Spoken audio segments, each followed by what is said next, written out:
Hi, I'm Brittany with WTI, and if you're trying to learn a language, it's important to get a clue, and that's the KLOO language card game. I really appreciate about this, being someone who speaks the French language, but is trying to teach a younger person, my niece. It's really helpful to find something that's going to make it into a game and kind of aid in understanding how to put a sentence together, because a lot of times it's very different from the language that you speak. So this game really helps with grammar. When you have the cards out, they're all color-coded depending on what part of the sentence they are, a noun, a verb, a connection, and each card will give you a color arrow on the side to let you know what's the next part of the sentence. Usually there's one arrow, but there are some that have two arrows showing that you can have an option of where you want the sentence to go. You can make it as short or as long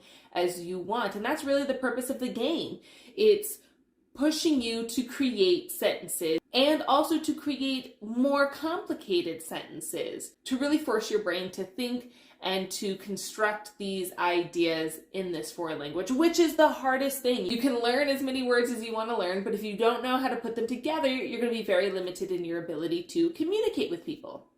But as you can see, this game is good for ages 6 to 100, so it can benefit every single person almost. I think this is a great option, especially if it's something you're doing with multiple ones in the household. It kind of brings you together and forces you to talk to each other in that language and form these sentences and to have fun at the same time doing it. So I definitely recommend these. It is a great game to have in your game bin, and that's my point of view.